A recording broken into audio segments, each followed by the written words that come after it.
Bonsoir, merci d'être déjà fidèle à notre rendez-vous. Voyons tout de suite le sommaire de notre émission. La question d'échec et maths ce soir sera empruntée à Karl Marx. La religion est-elle toujours l'opium du peuple? Pour y répondre, Michel Onfray et son traité d'athéologie et Jacques Duquesne pour son livre Dieu malgré tout. Dan Franck, lui, nous donnera une leçon de littérature sur Guillaume Apollinaire.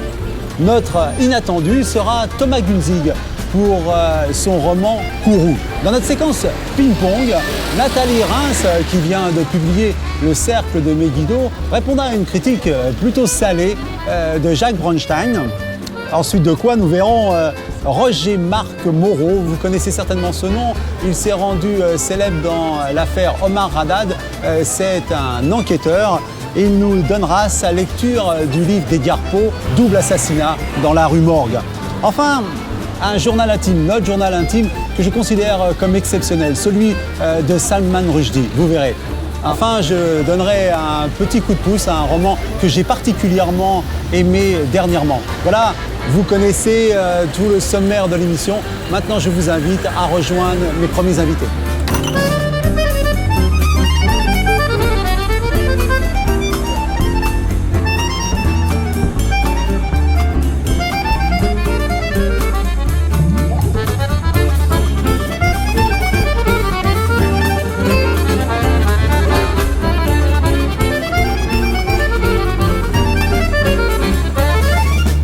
Pour cette séquence échec et maths, alors messieurs, la question qui va vous être posée, c'est la religion est-elle encore l'opium du peuple? Une question, vous voyez, d'origine marxiste que vous reconnaîtrez. Alors pour répondre à cette question, Jacques Duquesne. Alors Jacques Duquesne, vous êtes journaliste à la Croix depuis bien longtemps. Hélas, oui. Hélas, oui. Pas à la Croix, mais pour l'âge. Pour l'âge, et vous avez été cofondateur du Point. Et en ce qui concerne l'Express, on ne parlera pas de votre devenir, je crois qu'il s'est arrêté. Il s'est arrêté, oui, parce qu'on a trouvé que j'étais trop âgé. Voilà. Alors vous éditez un nouvel essai, Dieu malgré tout, dans lequel vous posez la question de savoir si on peut encore croire en Dieu dans cette époque où on se massacre au oui, nom malgré de Dieu. le mal du monde aussi, parce que les massacres, on peut dire, ce sont les hommes qui sont méchants, mais le mal du monde, c'est-à-dire les ratés de la création, les éruptions, les cyclones, Savez-vous, Jacques Duquesne, que le débat n'est pas encore commencé et que vous allez... Je suis un bavard. Oui, je vois. Donc je vais devoir vous interrompre. En face de vous, Michel Onfray, dont ce sera le travail de vous interrompre pour son traité d'athéologie. Un traité qui a fait beaucoup de bruit ces derniers temps. Alors vous êtes philosophe et depuis 2002, vous avez créé l'Université populaire de Caen. Vous professez une contre-philosophie, si on peut dire. On vous dit philosophe du plaisir, mais vous vous définissez comme un marxo-freudien, et en tout cas comme un athée sans concession. Mais on peut dire quand même que votre livre, même s'il s'appelle Traité d'athéologie, est surtout une charge terrible contre les monothéistes. Alors on va tout de suite répondre à la question. On va commencer par vous, Jacques Duquesne, si vous voulez bien. La religion est-elle encore l'opium du peuple? Oh, je ne crois pas du tout. Alors, d'abord, il faut distinguer entre la religion et la foi.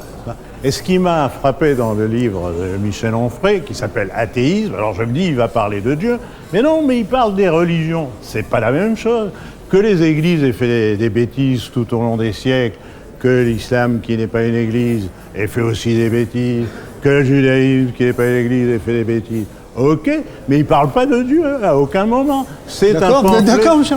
Ah non, évidemment, je parle de Dieu puisque j'essaie de montrer comment, à partir de Feuerbach, on a construit Dieu avec l'impuissance des hommes. Donc il y a un chapitre entièrement consacré à cette idée que Dieu suppose des impuissances des hommes, l'incapacité à accepter le fait d'avoir un mauvais Désolé, cher monsieur, désolé, mais ce qui m'a frappé dans votre livre, c'est que vous ne croyez pas du tout, enfin vous ne parlez pas du tout de l'incarnation. Ce mot n'existe pratiquement pas. Or, l'incarnation... C'est pas mon sujet. Je dis, on ne peut pas me reprocher d'avoir écrit un livre sur la religion en me disant vous auriez dû écrire sur l'incarnation, c'est pas mon problème. Mais attendez, mais si, parce que dans la religion... Alors expliquez en quoi c'est le problème. Alors, si vous me laissez dire... Alors, un instant, après quoi vous aurez... Dans la religion chrétienne, le fondement de la religion chrétienne, c'est qu'il y a un Dieu qui s'est fait homme. C'est ce qu'on appelle l'incarnation.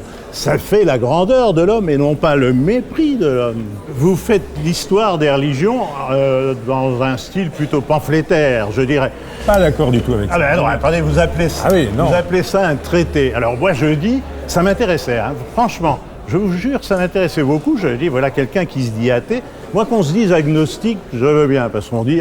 Bien, les agnostiques font quand même le lit de tous les gens qui croient, les agnostiques. Non, les agnostiques disent, je ne sais pas s'il y a un Dieu ou s'il n'y en a pas. Vous dites, il n'y en a pas.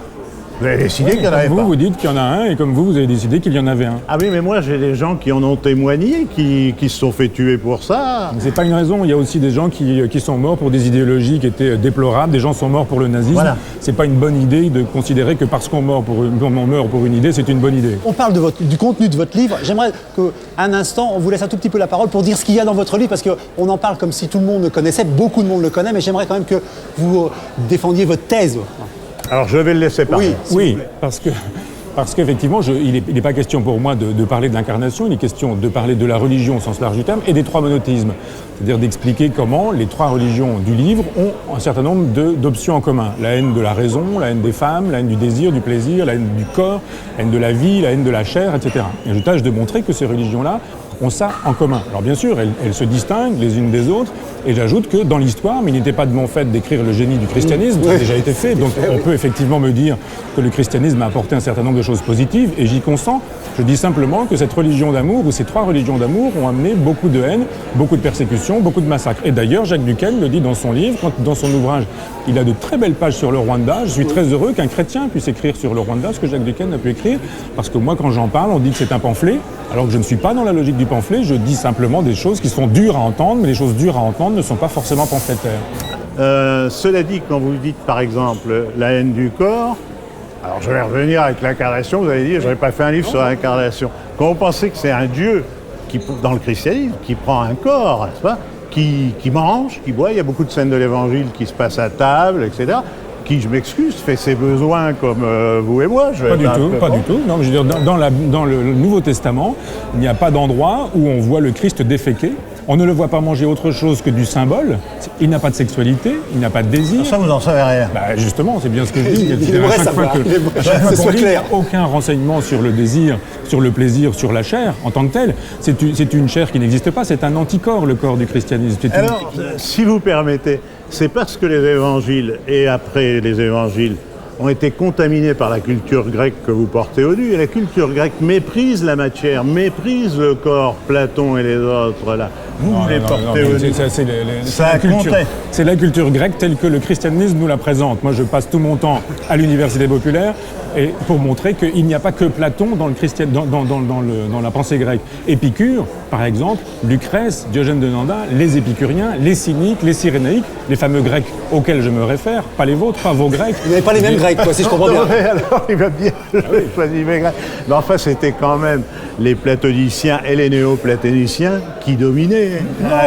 Pas du tout, il ne dominait pas. Le christianisme, quand il a écrit l'histoire de la philosophie, a dit qu'effectivement le platonisme était dominant, a détruit des manuscrits, a incendié des bibliothèques, a tué des philosophes. Hypatie, philosophe platonicienne, a été tuée par des chrétiens pour détruire toute la tradition matérialiste, hédoniste, jubilatoire de la philosophie grecque, pour dire il n'y a qu'une philosophie, celle qui prépare le christianisme, et c'est le platonisme. Il y a un point que vous n'abordez pas, c'est la religion et les femmes. Et sur ce point, vous êtes pour le moins, que vous n'abordez pas dans votre débat, mais que vous, bien évidemment, vous abordez. J'aimerais que vous en parliez, Michel Onfray. Oui, je crois si vous voulez bien appuyer sur merci. Il y a une détestation du corps des femmes. Ça démarre avec la Genèse. Les premiers versets de la Genèse font la démonstration que Dieu interdit qu'on goûte du fruit de l'arbre de la connaissance. Et Ève, elle, dit « mais moi je veux savoir ». C'est elle qui invente la philosophie d'une certaine manière. Elle dit « moi je ne vais pas me contenter de l'obéissance et de la foi. Je veux savoir, je vais goûter du fruit de l'arbre de la connaissance ». Et la damnation arrive par la suite. Péché originel, on enfante dans la douleur, on travaille, on va souffrir, on va mourir, on va vieillir, etc. En fait, toute la négativité du monde procède des femmes. Non mais le péché originel, je suis désolé, ça arrive 5 siècles après Jésus-Christ, c'est-à-dire c'est loin de la Genèse, ça n'a pas beaucoup de rapport. Vous ne le défendez pas trop, Jacques Duquesne, avouez que vous ne le défendez pas trop. Vous dites vous-même que... Alors le péché originel, je suis contre. Voilà. Je ne le reconnais pas. Oui. Moi, j'essaie de me référer à l'évangile lui-même. Qu'est-ce qui entourait Jésus? Il y avait des tas de femmes, il y avait Marie-Madeleine, il y avait Jeanne, la femme d'intendant d'Hérode, etc. Mais les machos qui entouraient, il faut bien se replacer à l'époque, les machos qui entouraient Jésus, Jésus. Vous savez bien, moi, Jésus, j'ai de la sympathie pour Jésus. Vous dites- C'est le jeu, quand on dit. vous dites c'est un Moi, j'ai de la concept, sympathie quasiment. j'ai de la sympathie pour Jésus. Simplement, c'est Saint Paul qui dit des méchancetés, des vilainies complètes ouais. sur les femmes. Et le christianisme ne s'est pas Mais construit sur Jésus. Le christianisme s'est construit sur Saint Paul. Si le christianisme était construit sur Jésus, Ça, c'est une de vos thèses. C'est oui. la contamination, vous dites. Oui, mais le christianisme s'est aussi bâti sur Marie. Et Marie, c'est quand même une femme à ma connaissance. non, c'est pas une femme, c'est une épouse, c'est une mère. C'est le contraire d'une femme. Parce que quand vous dites Marie, c'est pas la femme qu'on vénère en Marie, c'est la Vierge. C'est la mère. C'est Et si vous prenez les c'est une mère qui n'a pas eu de relation sexuelle avec un homme pour faire son fils. Ça, on n'en est pas certain. Hein. Alors, un autre point dont vous dites qu'on n'en est pas certain, c'est la crucifixion. Vous remettez en question, j'allais dire historiquement, la crucifixion de Jésus. Oui, moi je dis même que l'existence historique, Appuyez, s'il vous plaît. historique de Jésus n'est pas avérée et que, acceptons même le principe d'une existence réelle et physique de Jésus, si on l'avait condamné pour ce qu'on lui reproche, on l'aurait lapidé, on ne l'aurait pas crucifié. En tant que Et juif, si on ouais. l'avait, admettons même qu'on le crucifie, on ne l'aurait pas crucifié sur une croix comme celle-ci, mais c'est sur une croix de Saint-André, et ça ne se serait pas du tout passé comme ça, on n'aurait pas cloué de la même manière, etc. Donc il y a une espèce de Vous dites le tombeau, représentation. c'est même encore J'ai plus le temps de improbable. répondre, hein. Oui, bien sûr. Alors, écoutez, Oui. les Juifs n'avaient pas le droit de lapider, ils étaient sous la colonisation romaine. Le jus gladi, c'est-à-dire le droit de tuer, d'exécuter, était aux Romains. Bon, un autre point important dans votre... La religion, c'est l'interdit. Je crois que vous développez abondamment cette thèse. Est-ce que vous pouvez nous en parler? Oui, ça dit que ça d'ailleurs, la religion. Elle nous dit ce qu'il ne faut pas faire ou ce qu'il faut faire. Elle est prescriptive et les sommes d'interdits qui se trouvent dans l'Ancien Testament, c'est considérable. Ce qu'on n'a pas le droit de manger, ce qu'on n'a pas le droit de porter comme vêtements, ce qu'on n'a pas le droit de faire dans un jour particulier, ce qu'il faut faire avec les femmes, comment il faut s'y prendre, comment il faut s'y prendre avec le bétail. C'est-à-dire il n'y a que de l'interdit dans la religion. Dans l'Ancien Testament, vous l'avez dit. Mais il n'y a pas que de l'interdit, il y a aussi, il faut se tenir convenablement avec ses voisins, etc. Et dans le Nouveau Testament, Jésus a une phrase extraordinaire. C'est pas aimez-vous les uns les autres, ça, il y avait beaucoup d'autres gens qui le disaient, le rabbin Hillel, d'autres rabbins, etc. Mais Jésus disait, aimez vos ennemis. C'est vrai que vous avez tout construit, vous, sur Paul. Et vous essayez de nous démontrer que pouvez c'est dire Saint Paul, qui a les gens fondé comprendront Saint Paul qui a fondé le christianisme. Le fondateur du christianisme s'appelle Jésus, ça s'appelle pas Paul. Non, le fondateur du christianisme, c'est Constantin qui officiellement fait passer cette petite secte de rien du tout à une religion dominante du pouvoir impérial. C'est quand même pas rien. Et non, mais attendez, il n'existait pas dans la moitié de la Gaule à peu près. Il y avait le christianisme dans le sud et dans le nord, chez moi, là. Quand les Francs sont arrivés, etc., il n'y avait pas de christianisme, il n'y avait que des païens. Non, comme mais on le dit. christianisme n'est pas encore officiel à cette époque-là. Il se constitue sur des siècles de violence, de brutalité, d'incendie de bibliothèques, de destruction Vous d'édifices. êtes d'accord avec ça? Et non, mais il ne se construit pas là-dessus. Il se construit en partie avec ça. Et en Avec même... un texte de droit qui vaut, je dirais, les lois de Vichy, à l'époque où le code noir, en plein XVIIe siècle, le code de Théodose, le code de Justinien, est un code qui interdit la citoyenneté, la cité même, à quiconque n'est pas chrétien. C'est-à-dire que légalement et juridiquement, on interdit l'existence à quiconque n'est pas chrétien. C'est à partir de ce moment-là, effectivement, qu'on construit un Négation. christianisme officiel. Et là, On vous avez- interdit aux païens d'avoir la possibilité de tester, d'hériter, de témoigner, d'enseigner, d'être des fonctionnaires, de travailler dans l'administration. Ouais. Très exactement. Mais là, vous avez raison. Mais vous ne prenez que les épisodes noirs. Vous ne prenez pas les épisodes blancs. Pas les épisodes noirs, ce sont les épisodes Je dis que c'est un pamphlet. qui construisent le christianisme. Jacques Duquesne, je vais vous proposer, qu'est-ce que l'athée proposerait aux croyants? Qu'est-ce que le croyant proposerait à l'athée aujourd'hui, après avoir écouté les arguments de l'un et de l'autre? Bah, il répond, la lumière est vers lui, Voilà. alors il répond le premier. Moi, je suis d'accord avec le livre de Jacques Duquesne, d'abord parce qu'il fait un truc qu'on n'a pas fait, je crois, en philosophie. C'est-à-dire qu'il y a eu beaucoup de textes sur la question du mal, sur la question de la négativité, du rapport à Dieu. Si Dieu existe, pourquoi y a-t-il du mal? Et je trouve que la thèse intéressante de Jacques Duquesne, c'est que Dieu est imparfait et qu'il a créé l'homme imparfait dans un monde imparfait. Ouais. Dernière page. C'est une très belle thèse et je ne peux pas être contre ça. Je dirais simplement à Jacques Duquesne qu'il n'a pas besoin, pour être cet homme qu'il est, c'est-à-dire humaniste, de qualité, je dirais, il n'a pas besoin du christianisme et de Dieu pour ça. La morale suffit et la philosophie suffit. Ah bah, moi, je dirais, vous dites que j'ai pas besoin du christianisme et de Dieu, mais c'est quand même ça qui m'a inspiré d'être ce que je suis. J'ai été nourri à ça. J'ai toujours été à la laïque, à votre différence, je crois. Moi, j'ai toujours été élève de Petite l'école pique. laïque, mais j'ai été nourri par le christianisme. Je l'ai tété comme j'ai tété le lait de ma mère. Et vraiment, ça m'inspire encore. Cela dit, avec ce que vous venez de dire, que vous étiez d'accord avec moi, vous savez, mes deux livres précédents ont été condamnés par les évêques. Je suis sûr que grâce à vous, je vais être condamné encore une fois de plus. Jacques Duquesne, Michel Onfray, je vous remercie. En tout cas, je suis certain qu'on a été très intéressés par le débat et que nos téléspectateurs auront envie de lire vos deux livres. Que je rappelle, Jacques Duquesne, Dieu malgré nous, et Michel Onfray, traité d'athéologie et la tradition dans notre échec et max, c'est que vous vous serriez la main, monsieur. Ah bah nous, on n'a pas de mal, alors. Merci beaucoup, en tout cas. Et puis nous, on est pour la tolérance. Moi, je suis heureux qu'il y ait des Absolument. athées, au moins.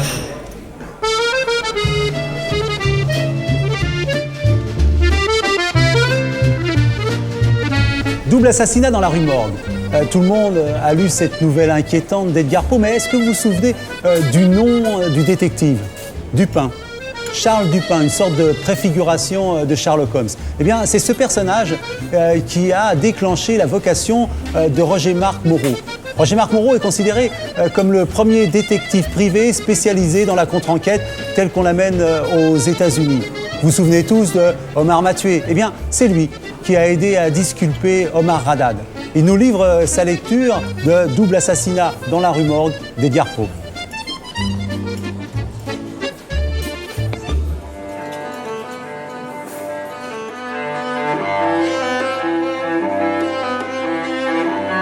Je suis un détective privé, mais spécialisé dans la contre-enquête pénale. C'est-à-dire que je remets en cause les décisions de justice. J'ai toujours été sensible à l'erreur judiciaire. J'ai lu Edgar Poe, j'étais encore très jeune, je devais avoir peut-être une dizaine d'années. J'ai tout de suite été passionné par cet auteur. Et bien évidemment, j'ai focalisé, j'ai particulièrement remarqué les nouvelles qui mettaient en scène ce fameux enquêteur privé, ce détective, Auguste Dupin. Certainement que ça a pu jouer dans ma vocation.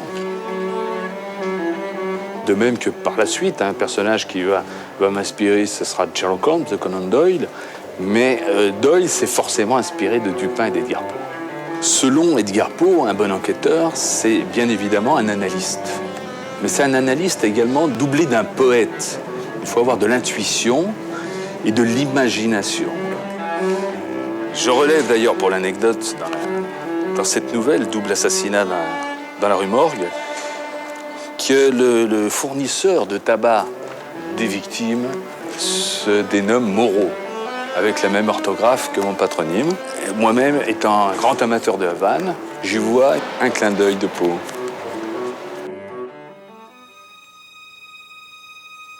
Double assassinat dans la rue Morgue met en scène pour la première fois le personnage d'Auguste Dupin, personnage qu'a inventé Edgar Poe. C'est un policier amateur, un détective privé. Ce dernier va s'intéresser à un crime monstrueux qui a été commis dans une petite rue de Paris. Il s'agit de l'assassinat de deux femmes, la mère et la fille. L'assassin, qui avait évidemment, avec une force monstrueuse, égorgé une femme, lui avait même arraché quasiment la tête, avait enfourné une autre femme dans le tuyau d'une cheminée.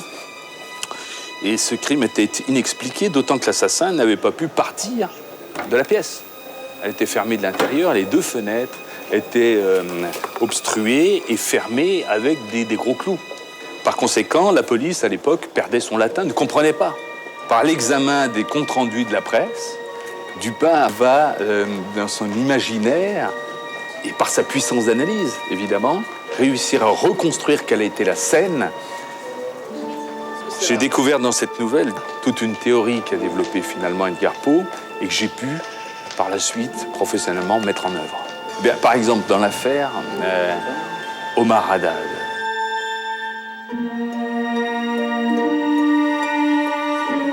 L'intervention va ressembler finalement un petit peu aux méthodes de Dupin. Déterminer finalement dans quelle direction les enquêteurs n'ont pas été. J'avais élaboré toute une théorie dont je n'avais absolument pas confirmation. Et c'est en enquêtant sur la vie des personnes que j'ai découvert dans le dossier que j'ai eu confirmation que ces gens étaient probablement mêlés au meurtre puisqu'ils s'étaient constitués de faux alibis, qu'ils avaient menti dans leurs déclarations et qu'ils avaient finalement un intérêt au meurtre.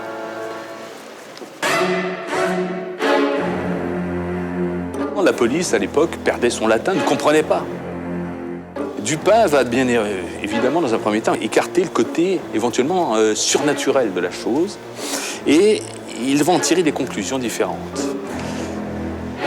Il va dire forcément, un être est entré dans cette pièce et a commis ses actes. Il va s'introduire dans la pièce par une fenêtre. Il va également déduire qu'il fallait à cet assassin une force et une agilité toute particulière. Il va donc en déduire qu'il s'agit forcément d'un grand singe, un anthropoïde. Il découvrira effectivement à l'intérieur de la main d'une des victimes une touffe de poils roux correspondant à un orang-outan.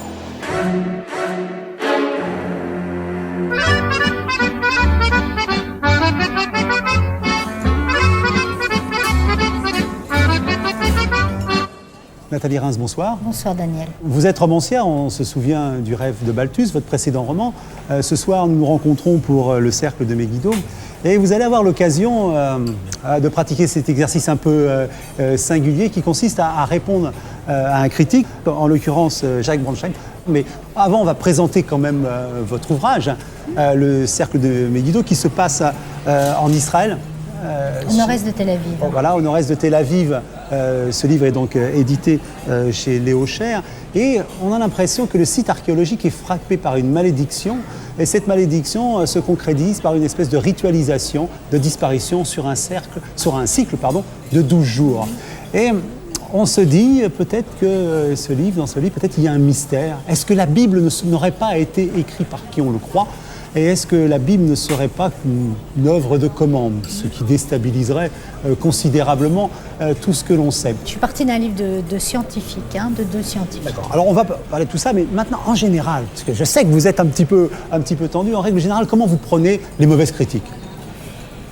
Eh bien, j'ai une chance extraordinaire jusqu'à maintenant, c'est que en dehors de Jacques Brandstein, qui me poursuit depuis 7 ans, j'ai eu une mauvaise critique de Pierre Marcel pour mon premier livre. Télérama, qui régulièrement me picouille un peu les fesses, mais en règle générale, c'est plutôt très gentil. Voilà, mais Jacques Brandstein, voilà, en même temps, je suis contente de lui répondre ce soir parce que franchement, ça commence à me gonfler sérieusement. On va donner la parole à Jacques Brandstein pour s'apercevoir un peu, essayer de découvrir ses arguments. Oui, puis je vais voir sa tête, enfin. Ah. C'est là ? Oui. Alors. C'est un livre étonnant d'abord parce que Nathalie Reims, on l'a connue pour avoir écrit des livres assez courts, qui se voulaient touchants, sur des personnages disparus. Et puis alors là, elle revient avec une sorte de pavé, un thriller métaphysico-fantastique sur les origines de la Bible mélangées au conflit israélo-palestinien. Alors, déjà, des livres qui se voulaient courts, je pense qu'il n'en a lu aucun. Non, ce qui est, à mon avis, déjà un truc assez intéressant, parce que qui se voulait court, ça veut rien dire, et un pavé, c'en est pas un. Mais peut-être qu'un jour, il va finir par arrêter de parler, d'écrire et de lire, tout simplement. Avec une belle archéologue, donc déjà on est un peu étonné. Puis sur la forme c'est un peu la même chose, c'est que y a une forme, une écriture très simple, une suite dialoguée comme ça avec peu de descriptions, donc on est un petit peu étonné comme ça de ce choix de forme. Il est étonné ce garçon, oui, il est étonné. Arrêtez-le si vous souhaitez l'arrêter.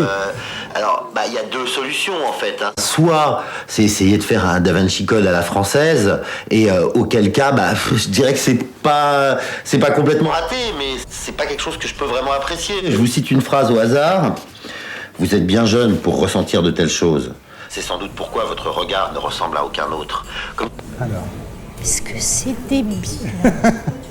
Alors, mais il est consternant ce type. Mais c'est pas vrai d'extraire une phrase comme ça d'un contexte. C'est évidemment la phrase la plus intéressante du livre, ça c'est sûr. C'est dommage parce qu'il est beau en plus.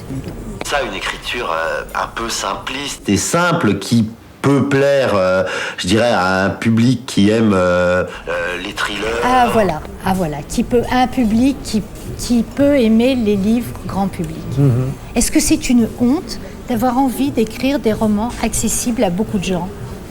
Surtout sur des sujets qui, à mon avis, peuvent intéresser. C'était votre ambition. Il y a les gens qui meurent les uns après les autres au rythme du zodiaque. Alors déjà, dès le deuxième, on comprend qu'il y en aura 12. Parfois, c'est un petit peu long. Je dirais que... Il l'a pas lu. Ah. Il y en Qu'est-ce a qui pas vous fait 12, dire ça? mais il y a 6 morts et après ça s'arrête. Mais je veux pas faire le moraliste. Ah. Mais si vous voulez, le centre du... le centre du problème, du thriller, je sais pas le mot, disons... Non, mais j'aime bien, c'est le côté donneur de leçons. Alors ça mange.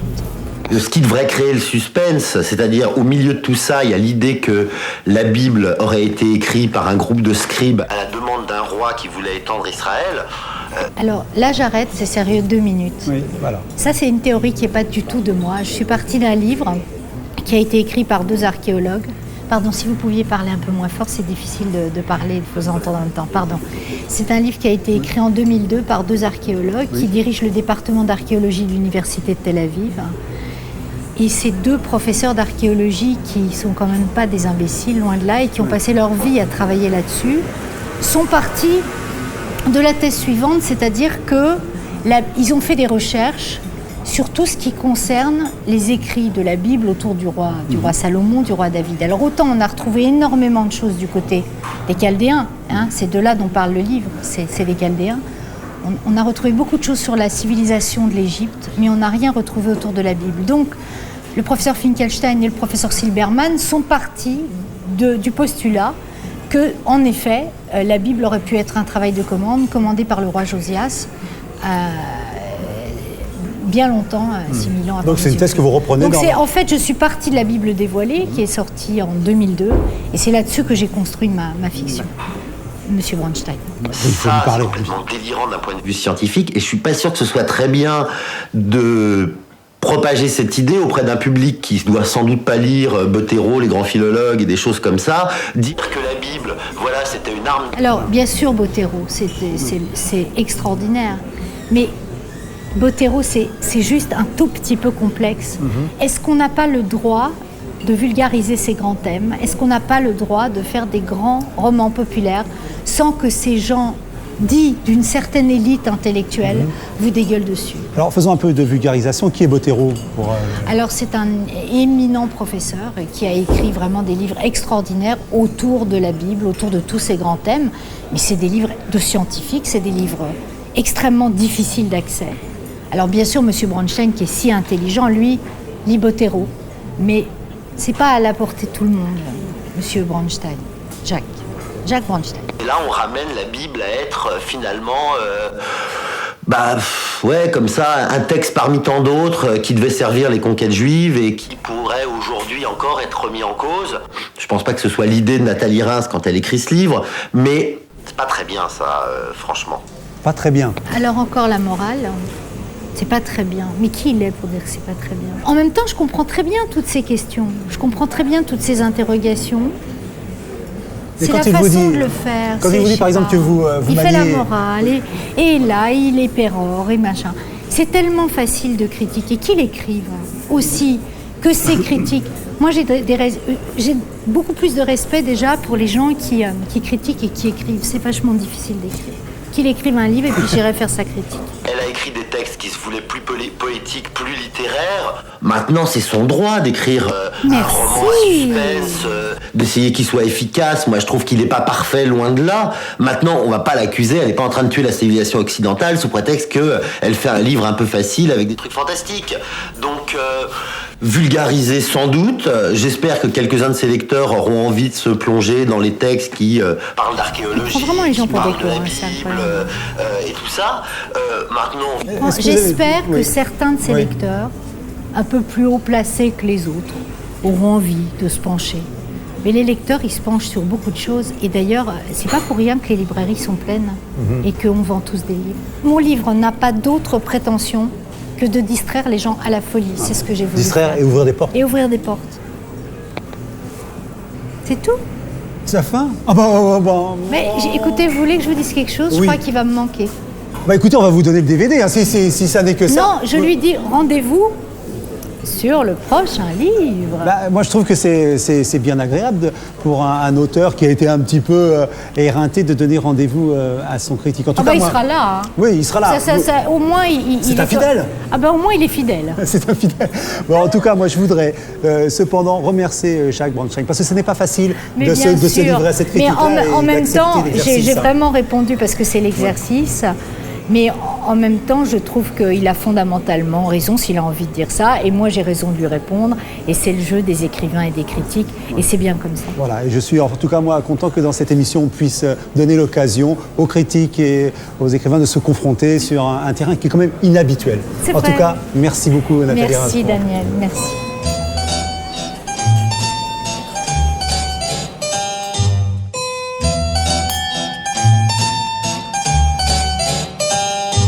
Ce soir, pour son cours de littérature, Dan Franck a choisi de nous parler d'un certain Willem Apollinaris de Kostrovitsky, plus connu sous le nom de Guillaume Apollinaire, dont chacun d'entre nous a au moins lu un des recueils, Alcool ou Calligramme.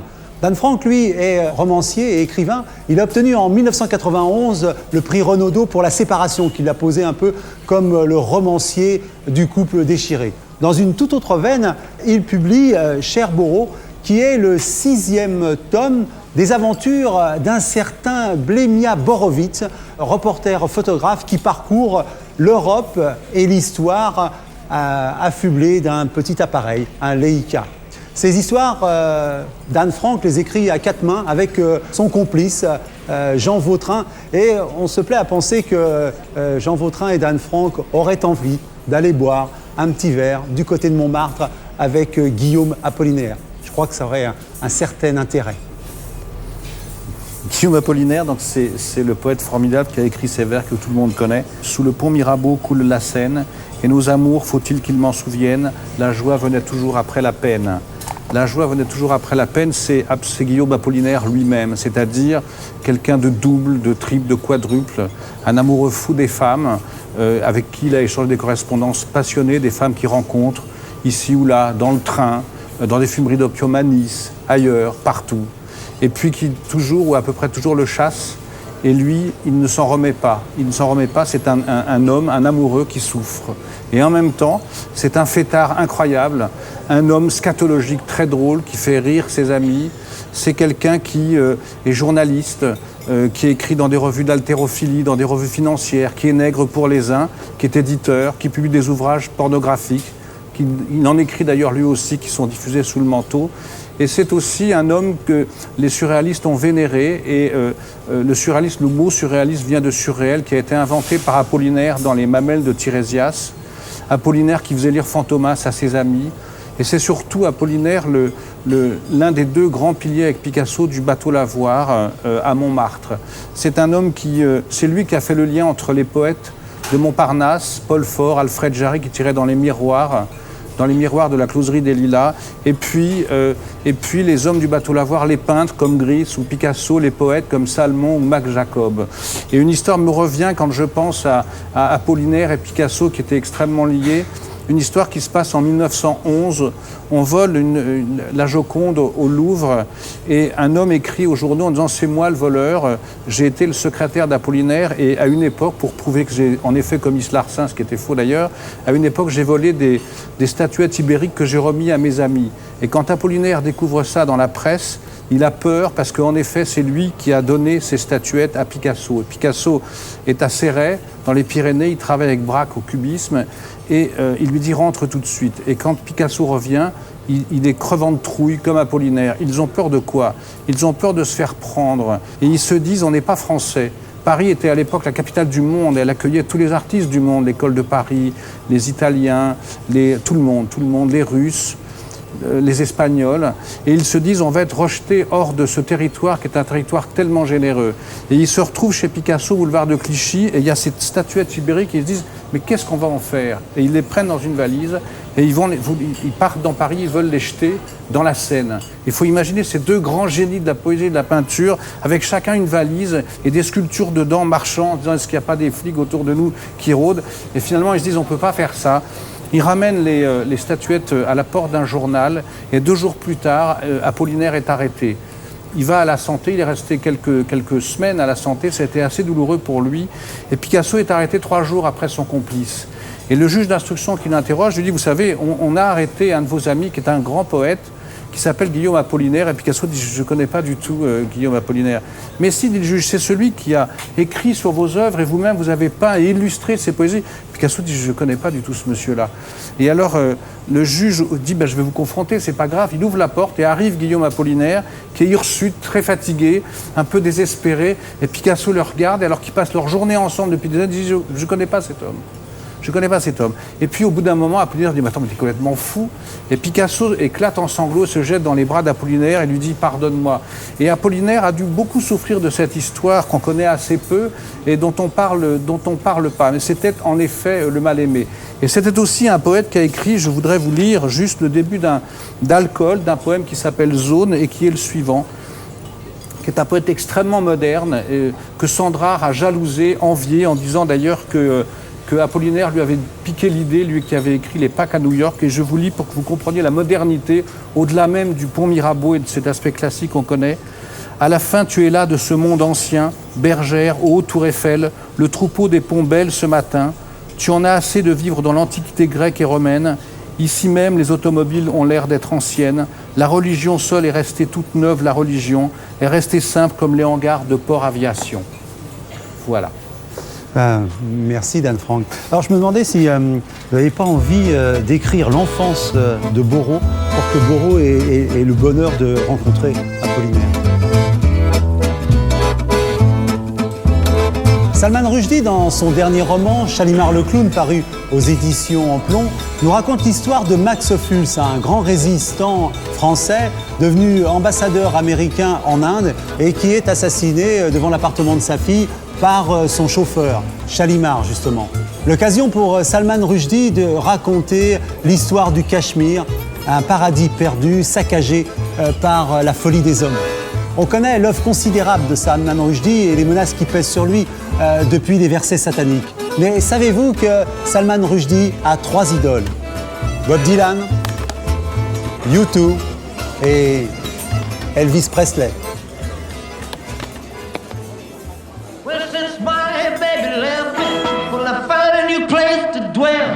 Well, it's down at the end of Lonely Street, that heartbreak hotel where I'll be. You know, when I was young, rock and roll was just beginning. Now that I am not young, rock and roll is middle-aged. When I was young in Bombay, the first record I ever bought was Heartbreak Hotel by Elvis Presley. Since my baby left me, I found a new place to dwell.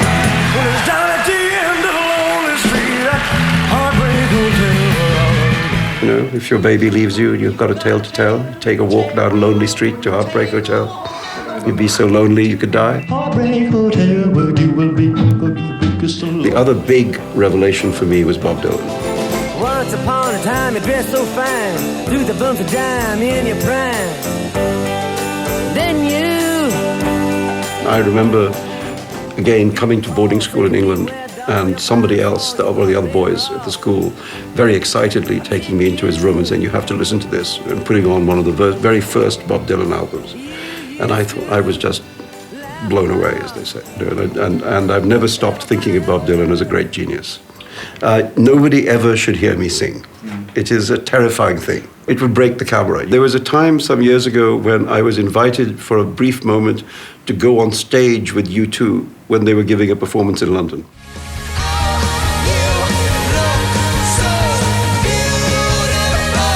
And my son, who was a teenager then, came with me, and just to tease him, I said, maybe I will sing.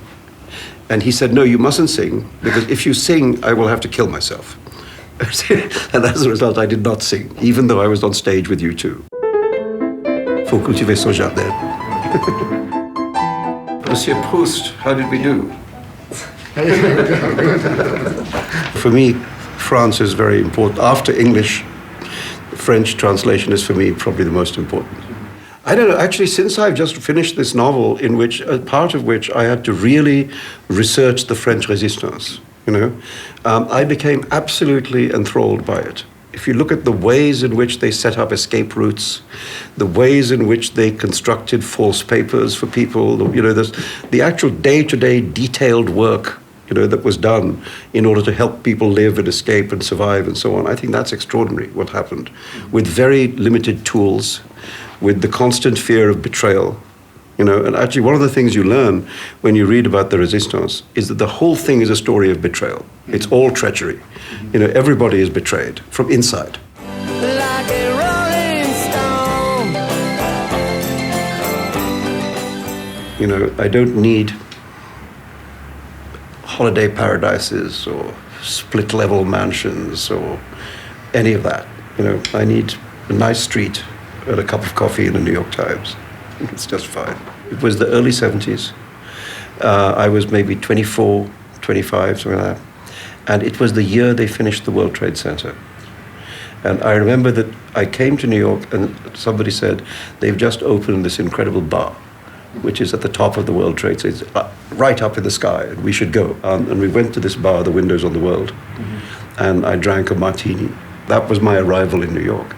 So it meant, of course, that to see those buildings come down was, for me, I immediately thought back to that first ever day, when we were up in the sky in this place, and it seemed like this building was so huge and immense, solid. It seemed like it was there forever.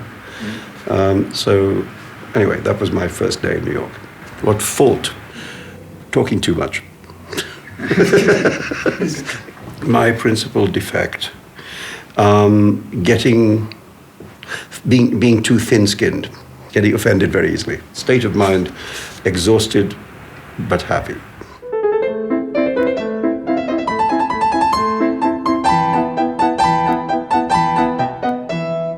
Who would I have liked to be? William Shakespeare. If I could choose. I like the whale in Moby Dick. I'm a big fan of the fish, yes, and I like Huckleberry Finn. I hate Tom Sawyer. Tom Sawyer is a little prissy bastard. Huckleberry Finn, he's a rascal, he's a rogue, he's a rebel, he wants to, breaks rules, etc. Huckleberry Finn is the birth of American literature. I like Candide, and maybe I like Pangloss more than Candide. And as I get older, I begin to think that the advice of Pangloss is very sensible. Il faut cultiver son jardin. So you say, apne baag ka dekhbhal karna chahiye. That means il faut cultiver son jardin. I've read, I have to say, the one person I have read is Michel Houellebecq. I think he writes about a kind of France, a kind of Frenchness, which is not in any other French literature. If you like, is almost a kind of Le Pen France, that he writes about. I read the Elementary Particles, and I read half of Platform, and didn't finish it. And I haven't read the third one, because, I probably will look at it at some point. Like a rolling stone.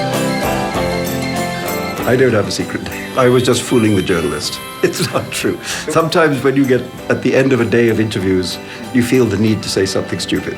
I don't have a secret. Gone to the finest school, all right, Miss Lonely, but you only used to get juiced in it.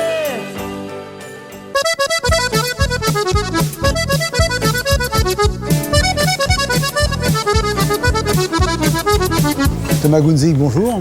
Bonjour. Alors, je sais que vous êtes notre inattendu ce soir, mais ce qui est un peu plus inattendu encore, c'est que vous nous faites l'honneur d'être là alors que votre fille est née il y a à peine une semaine, c'est bien ça? Ma deuxième fille est très mignonne, Clara, grande comme ça, mais Ouais, Clara. 46 cm, ouais, ça fait ça.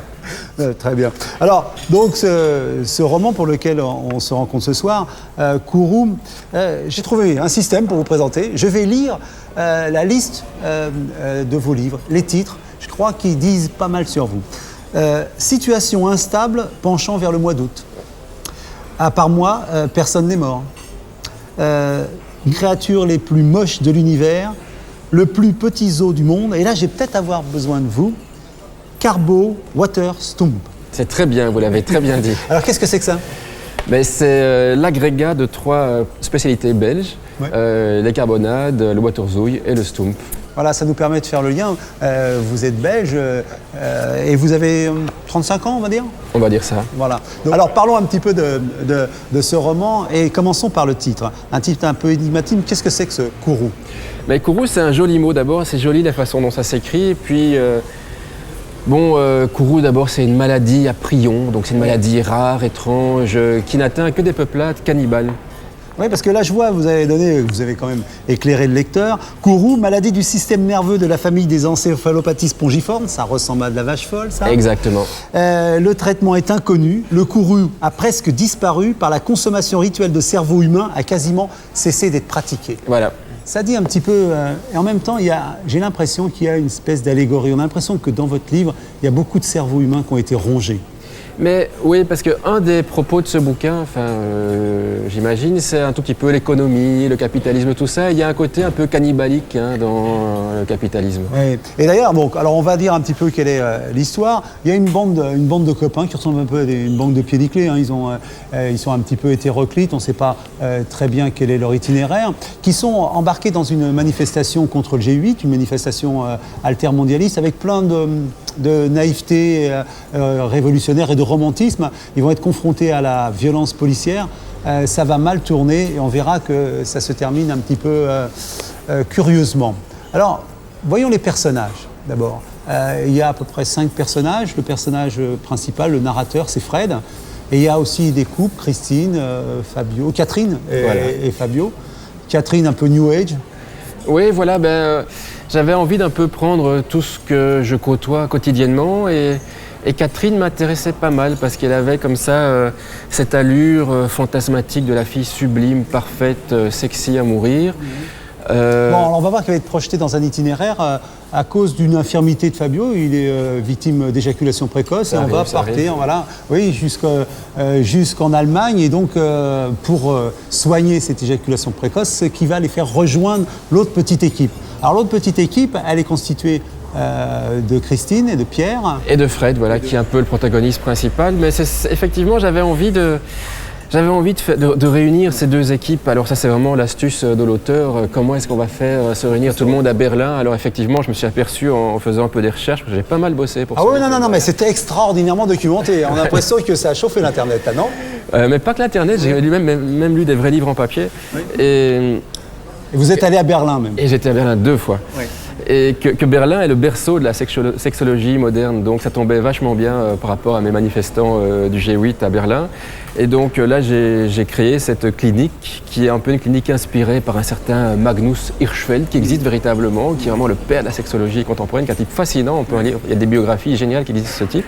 Et c'était la façon un peu de réunir effectivement Fred et Christine, qui sont un peu plus les parties prenantes, une espèce de grande conspiration bizarroïde, étrange, comme ça. Il y a beaucoup de complots, un peu le grand complot. Le grand complot plane au-dessous de tout ça, non? Voilà, mais le grand complot, c'est bien aussi quand on écrit. Là, je me suis documenté pas mal sur Internet, par contre. Et Internet est une source géniale pour ça.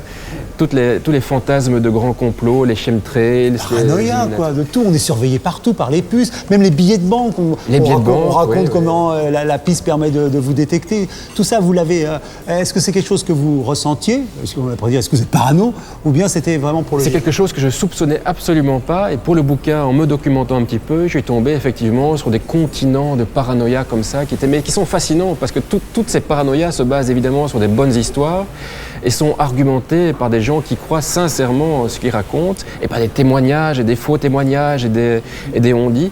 Mais c'est une mythologie paranoïaque qui fonctionne bien quand on en fait de la fiction. On a cette fin qui est un petit peu dans la logique de cette technique de dissociation pour guérir Fabio de son éjaculation précoce, qui fait que chacun, à force d'être dissocié, se retrouve quasiment à l'opposé de ce qu'il était auparavant. Ouais, c'est pas mal vu ça, tiens, c'est une bonne lecture, ouais, c'est pas mal. Mais peut-être, mais c'est vrai que c'est une fin un petit peu pessimiste parce que je cherchais un petit peu qu'est-ce qui peut rendre les gens heureux. Et en fait, je me suis presque d'un mouvement naturel dans le bouquin, je me suis rendu compte que c'était une espèce d'individualisme forcené qui allait le rendre. Enfin, les deux seuls personnages pour qui ça se finit bien, c'est ceux qui ont peut-être le plus grand repli sur eux-mêmes et qui peut-être se redécouvrent un petit peu, mais c'est un bonheur assez égoïste. Oui, on a l'impression, ce livre donne l'impression que la solution et que le bonheur bonheur est dans l'égoïsme. Ouais, ben, peut-être c'est pas la solution. C'est assez triste comme constat, mais c'est un peu le constat que j'ai fait. Dans l'engagement, le bonheur, en tout cas en ce qui concerne les personnages du bouquin, c'est pas là qu'il était le bonheur. L'engagement, peut-être mène pas à grand-chose, à beaucoup d'égarements et peut-être pas du tout au bonheur. Alors qu'effectivement, les deux seuls qui se trouvent, c'est pas les plus malins et c'est les plus égoïstes. En tout cas, Thomas Gunzig, merci. Je conseille à tout le monde de lire Kourou. C'est un voyage dont on ressort pas indemne. On ne sait pas très bien où on va, on ne sait pas très bien où on arrive, mais on a beaucoup aimé le voyage. Ah ben merci. Merci.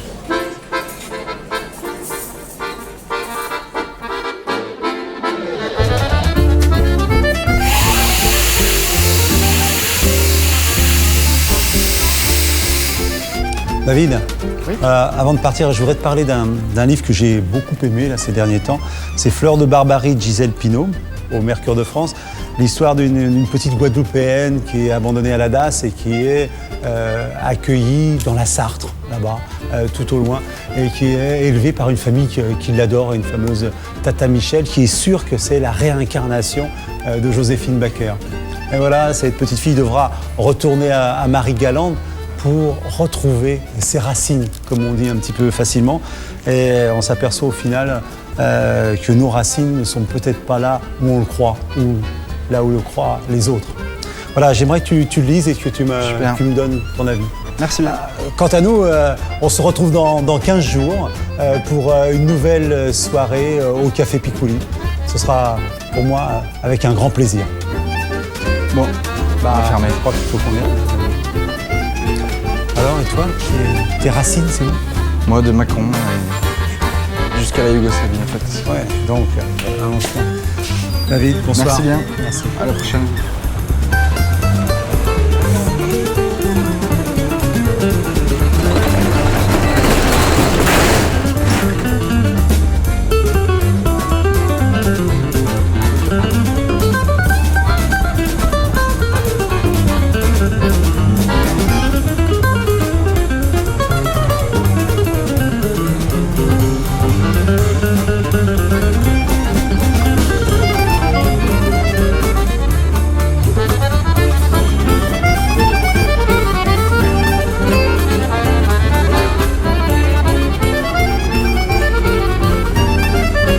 Ah bah les gars, ils sont passés.